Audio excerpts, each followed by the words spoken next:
away, and they fight continuously in the air while flying through the city. Rim is able to capture the spirit by setting a trap and tying him onto the building using a magical rope. The Guardian tells the spirit that he needs to forgive his killers in order to be reborn, or else he'll be destroyed forever.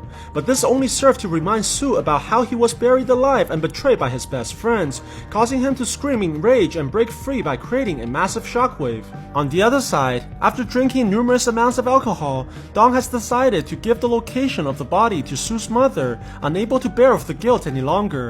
The woman opens the map and finally sees the location of his youngest son, while Sue watches everything from behind his mother. The vengeful spirit goes to Rim and tells the Guardian that he has decided to forgive Dawn after seeing the soldier's guilt and how the location of the body was given to the mother. Sue begs the Guardian to act like a medium so that he may talk to Dawn for the last time, promising that he'll go through the trials afterwards. The spirit talks through the man and tells the soldier that he forgives him and to not waste any more new tears on something from the past. Meanwhile, Han has reached the hell of violence and sees a giant hole in which he must jump in order to reach the trials. The man falls into the massive opening and crashes into a giant rock, but Mac is able to catch his teammate and land beside Han. However, Han slides towards the two and knocks them over by accident, causing them to free fall once again towards the bottom of the pit. Mac rushes towards the two while Han is able to grab the girl and tries to save her from the crash just like before he died. Surprisingly, their fall is quickly stopped at the last moment after reaching the bottom. The trial of violence begins and the prosecutors accuse Han of beating up his brother in high school.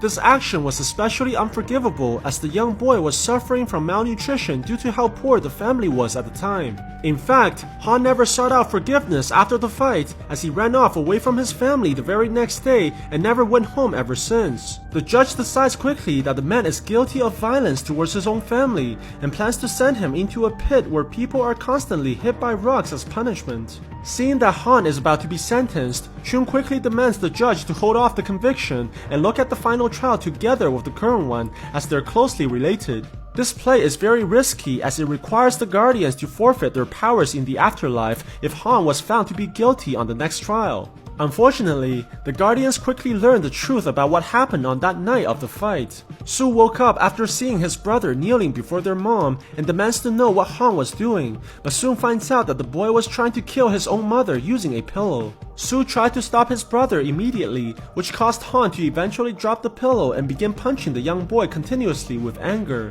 It turns out that Han felt very hopeless at the time of his life as their family was so poor and his mother was gravely ill. The only way he believed that can end their suffering was through death and nothing else. This is also why he felt extremely guilty afterwards and ran away from home, never returning